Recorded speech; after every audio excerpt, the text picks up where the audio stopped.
बिस्मिल्लाहिर्रहमानिर्रहीम रब्बिश्रह ली सदरी व यस्सिर ली अमरी वहलुल उक़दतम मिन लिसानी यफ़क़हू क़ौली। अस्सलामु अलैकुम स्टूडेंट्स, कैसे हैं आप? आई होप तमाम लोग खैरियत से होंगे। आज मैं आपको सेकंड चैप्टर का जो सेकंड लास्ट टॉपिक है, role of kidney in urine formation, वो एक्सप्लेन करने जा रही हूँ। इसमें हम देखेंगे कि यूरिया फॉर्मेशन सबसे पहले किस तरह होती है और यूरिया जो है फिर यूरिन में किस तरीके से कन्वर्ट होता है।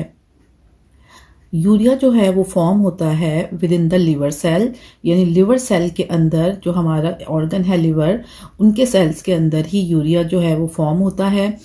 लिवर स्टोर करता है surplus glucose of food by converting it into glycogen. Liver का ये काम है कि ये बहुत ज़्यादा जो अमाउंट ग्लूकोज का जो हमें फूड से हासिल होता है ग्लूकोज, उसको कन्वर्ट करता है ग्लाइकोजन में और अदर फूड सब्सटेंसेस में, और मतलब वहाँ पर ये लिवर इनको स्टोर कर लेता है। लेकिन लिवर जो है वो प्रोटीन को स्टोर नहीं कर पाता। प्रोटीन जो है वो पहले कन्वर्ट होगी अमाइनो एसिड में। अमाइनो एसिड जो है फिर वो जब जो लिवर है अमाइनो एसिड को फिर वो स्टोर कर पाएगा। लेकिन जैसे ही हमारी बॉडी को एनर्जी की रिक्वायरमेंट होगी तो जो एक्सेसिव अमाइनो एसिड्स होंगे वो ब्रेक डाउन हो जाएंगे और बॉडी को जो है वो एनर्जी जो है वो उस वक्त वो फराहम करेंगे। अब ये जो स्टेप्स हैं इसके मुख्तलिफ स्टेप्स होते हैं। इसमें सबसे पहले इसमें जो है वो अमाइनो ग्रुप यानी NH2 जो है वो रिमूव होगा अमाइनो एसिड से। क्लियर है? इसको कहेंगे डीएमिनेशन, ये कहलाएगा, यानी अमाइनो ग्रुप का अमाइनो एसिड से अलग होना डीएमिनेशन कहलाता है। फिर ये अमाइनो ग्रुप जो है वो कन्वर्ट हो जाएगा अमोनिया के अंदर, NH3 गैस में कन्वर्ट हो जाएगा, जो कि बहुत ही पॉइजनस गैस होती है।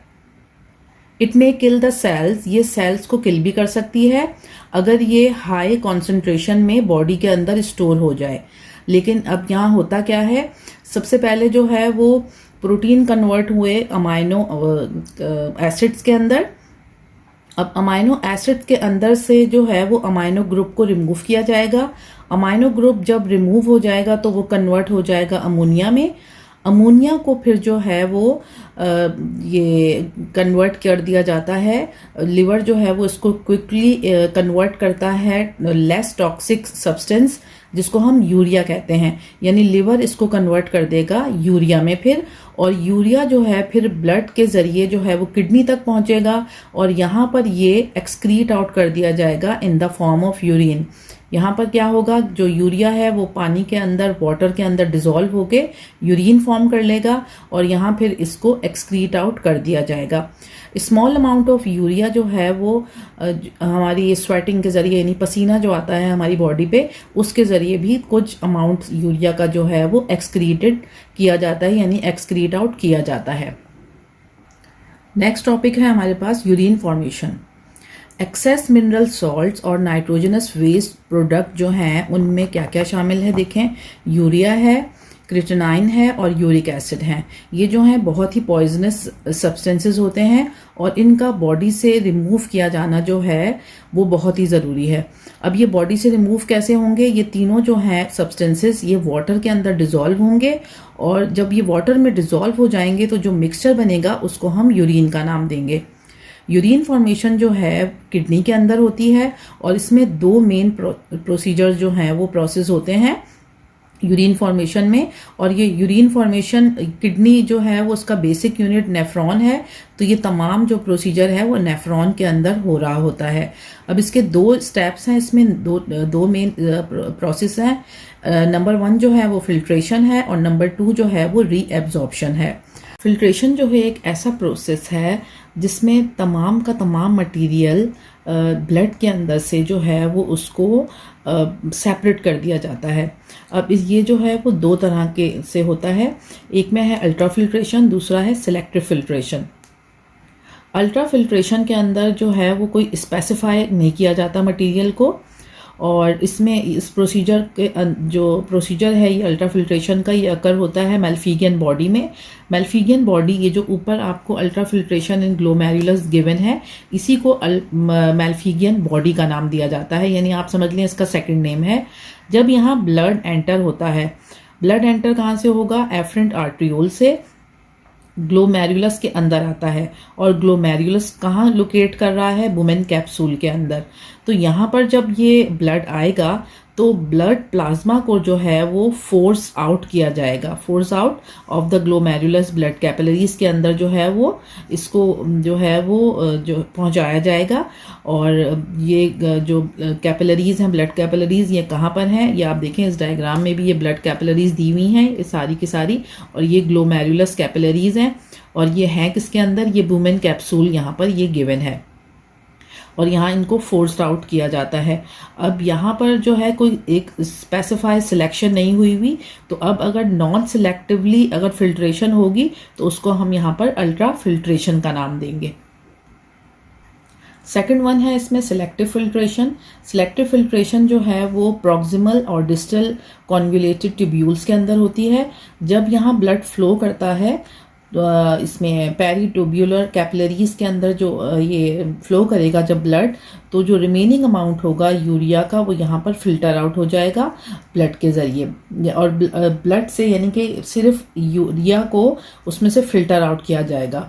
और ब्लड से यूरिया किस तरीके से फिल्टर आउट होगा? बाय एक्टिव ट्रांसपोर्ट के ज़रिए। और एक्टिव ट्रांसपोर्ट को के लिए जो है कुछ एनर्जी की रिक्वायरमेंट भी यहाँ पर होगी, और विदाउट एनर्जी के ये एक्टिव ट्रांसपोर्ट जो है वो यहाँ पर नहीं हो पाएगी।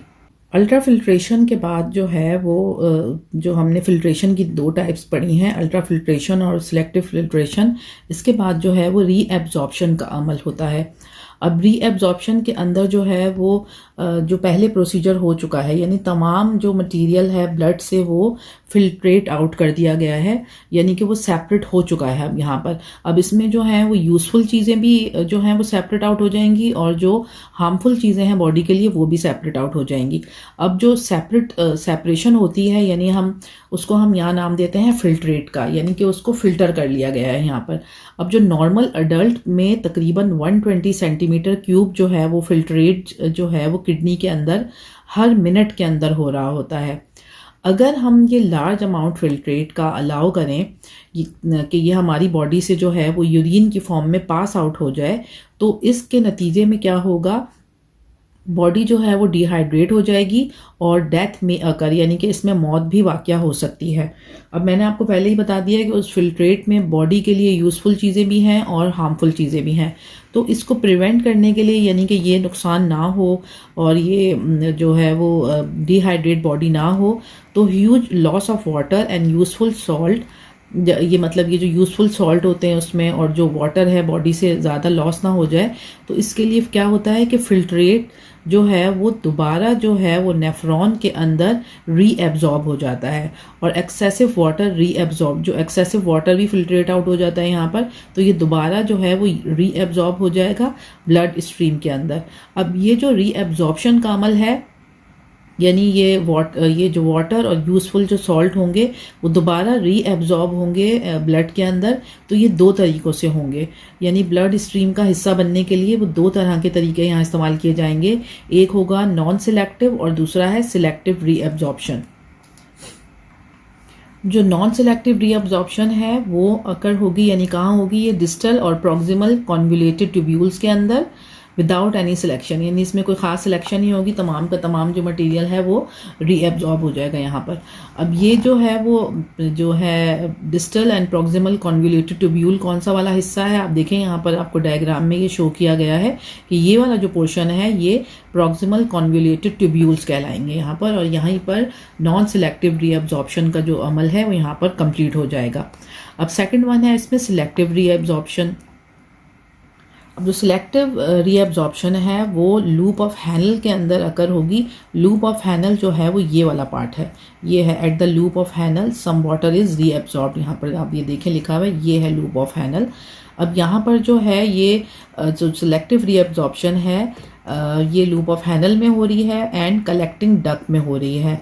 और इसमें कुछ हार्मोन्स जो हैं वो हेल्प करेंगे, जिसमें एंटी डायूरेटिक हार्मोन है जिसे ADH भी कहते हैं, पैराथायरॉयड हार्मोन भी इसमें हेल्प करेगा जिसको PTH कहते हैं, और कैल्सीटोनिन भी यहाँ पर ये हेल्प करेगा। यानी ये 3 हार्मोन ज़रूरी हैं और इन्हीं 3 हार्मोन की मदद से selective reabsorption loop of Henle के अंदर अकर होगी।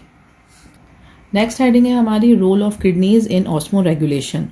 जो वाटर पोटेंशियल है, या इसमें वाटर पोटेंशियल कहते हैं किसको है, कैपेसिटी टू लूज वाटर। अब ये जो है ब्लड के अंदर, ब्लड कहाँ है, बॉडी में, और इस चीज़ को जो है वाटर पोटेंशियल को कांस्टेंट रखना बहुत ही ज़रूरी है।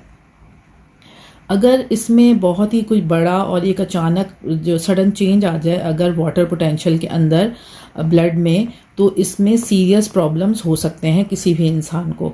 फॉर एग्जांपल, अगर प्लाज्मा जो है वो बहुत ही ज़्यादा डाइल्यूट हो जाए, डाइल्यूट वाटर हो जाए, will enter the blood cell will swell, जिसकी वजह से जो ब्लड के सेल्स हैं वो स्वेल हो जाएंगे यानी फूल जाएंगे, और पॉसिबिलिटी है उनके बर्स्ट होने की यानी फट जाने की।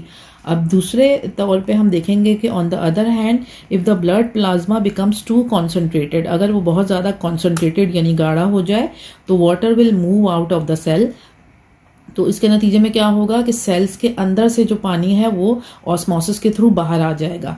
अब इसके नतीजे में फिर ब्लड सेल जो टिश्यूज़ जो होंगे वो डिहाइड्रेटेड हो जाएंगे और वो श्रिंक हो जाएंगे। तो ये जो दोनों बर्स्ट होना और श्रिंक होना दोनों जो है वो इंसान की सेहत के लिए यानी किसी भी इंसान के लिए जो है वो नुकसानदेह हैं। अब ये जो कंट्रोल करते हैं वाटर को और सॉल्ट को, कंटेंट को बॉडी के अंदर, तो इस प्रोसीजर को ऑस्मो रेगुलेशन कहा जाता है। अब किडनी जो है वो ना सिर्फ एक्सक्रीटरी ऑर्गन है, बल्कि ये वाटर और सॉल्ट का बैलेंस भी ब्लड के अंदर जो है वो कायम रखती हैं, यानी कि ये ऑस्मो रेगुलेशन में अपना रोल यहाँ पर प्ले कर रही हैं। Kidney make sure that the concentration of blood stage more less constant, यानी कि किडनी जो है वो ये मेक श्योर करती है कि कॉन्सेंट्रेशन ऑफ द ब्लड जो है वो मोर और लेस यानी कम व बेश जो है वो कांस्टेंट ही रहे यहाँ पर। अब आपको यहाँ पर एक role of kidney in osmoregulation जो है वो एक चार्ट के थ्रू भी यहाँ पर ये पूरा एक्सप्लेन किया गया है। इसमें हमारा ब्रेन भी अपना रोल प्ले करता है और जो है वो किडनी भी ऑस्मो रेगुलेशन को जो है वो कंट्रोल करने में यहाँ पर अपना रोल प्ले करती है। ये चैप्टर तकरीबन हमारा एंड की तरफ ही जा रहा है अब, और इसका बस लास्ट टॉपिक एक बाकी है, डिसऑर्डर ऑफ किडनी। मैं नेक्स्ट वीडियो जो है उसी से रिलेटेड जो है वो आपके लिए बनाऊंगी। अल्लाह हाफिज़।